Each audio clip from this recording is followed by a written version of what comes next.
Hi everyone, welcome to Wednesday the 17th of June. Today we are going to be looking at applying a variety of writing techniques to our writing. So firstly, I would like to say huge well done to everyone for sending in their plans, and we are going to be starting to write our story today, so make sure you have your plan and your dad waivers sheet to hand because you're going to use that to help structure your writing. So before you do that, can you pause the video and just write down the date and the LI so it's ready in your books. Okay, so the first thing we're going to do is just quickly recap the success criteria for writing our story. We went through these in detail yesterday, so it's just really just to make sure that you remember that these are the things you need to include in your writing. I want to see effective use of punctuation. I want to see sentence structure used for impact. I want to see figurative language, dad waivers, adverbial phrases. Okay, so we need to see all of those things in your writing in order to make sure that it's something that is your best work and that something that you will impress your new teachers in secondary school.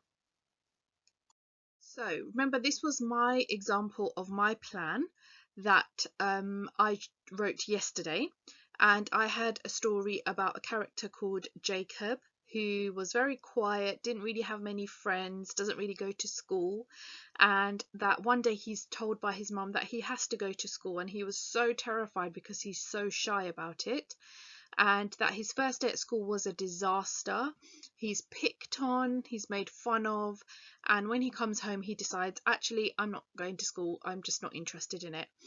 His mum helps to persuade him, and he actually goes back to school the next day and makes friends with a child called Mark, who was also picked on as well when he was new, and he decides to help him to stick up for himself in front of these horrible people that won't be very nice to him. And at the end, Michael achieves his happiness because that's what he wanted, and he gets friendship as well, which is what he has been looking for because he was so lonely. Okay, so that is my plan. I know lots of you have very different ideas about what your plans are, and that's absolutely fine. Remember, we have to be as creative as possible. So I have had a go at writing my first paragraph for my story, and you are going to have a go at doing your own today. So first of all, I thought I will show you an example of the one I've written, and I want you to think about, have I included those things from the list in my introduction? I might not include all of them in my first paragraph, but I'm going to give it a good go. Okay, so remember, this is only my first draft at the starting of my story. So rising sleepily from his slumber, Jacob woke with the same exhausted feeling he had yesterday. He looked at his phone. No messages. Of course, why would there be any messages? He had no one. He looked around his room at the peeling paint on the walls and the tired, drab curtains that did little to keep out the bright sunlight. He really needed to do something to the room to brighten it up. But, well, he couldn't be bothered. It was just too much effort. He gazed out of the window and saw the pavement was full of smartly dressed children on their way to school. He shuddered at the thought of it. He was so glad his parents understood that they didn't force him. They knew he couldn't face it. But he knew it just added to his loneliness. Okay, so I know it's not amazingly well written. Remember, what I said is just my first draft.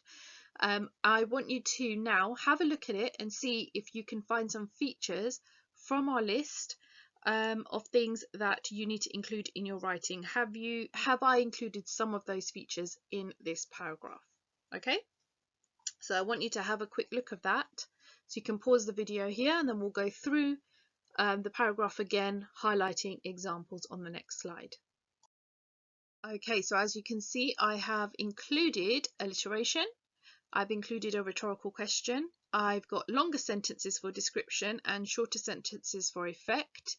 And I've used the description part of dad waivers in my sentence to describe the children in the school uniforms. Now, I think that you guys can do an even better job. So I know that you will take your time with this and work your way through that list and try and include as much of that as you can. I really, really, really want to see that you've put a lot of effort into this.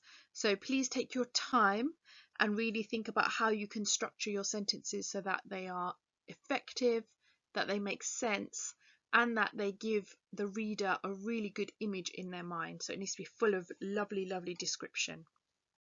Okay, so now it's going to be your turn to write. Below are some little tasks that you could refer to as you are writing to check that you're kind of keeping that higher level writing all the way through, despite it being the first draft, still just trying your best. So the first box says you must begin a sentence with whilst, you must use an expanded noun phrase, you must use a question mark, you must use the word during. So if you can do all of those things, a brilliant start, well done. You must begin a sentence with a verb. You must use 3 or more adjectives before a noun. You must use a sound word, onomatopoeia. You must begin a sentence with an adverb. Another challenge, if you can do all of those things, superb. You must use a relative clause, start with in a blink of an eye, use a sentence that only has 3 words, you must use a simile or metaphor. So again, another challenge for you. Now, I don't expect you to use all of these things in your first paragraph, okay, because that would be really silly. But this is for you to keep as a guide for the rest of your story as well, okay? And the last box says you must include a semicolon, brackets and ellipses. You must start a sentence with a feeling word. You must start a sentence with an adverbial phrase. You must have short sentences. So if you can tick as many of those as you can by the time you've written your story, that is going to be superb, because these are the things that your teacher is actually looking for, your new teacher is going to be looking for in your writing as well. So if you can do some of these things, it's going to be even better. So try and use these in your writing. If you can use some in your first paragraph, maybe 3 or 4, then that's even better. So that will be really, really good. Okay, so maybe have a look at this or print it out or write it out so you've got it next to you as you are writing. Okay, so please make sure you are sending in your work. I want to see your first paragraphs. I really would love to see how you've started your stories. And you need to email it to our Year 6 email address, and we look forward to reading your work, and I will speak to you tomorrow.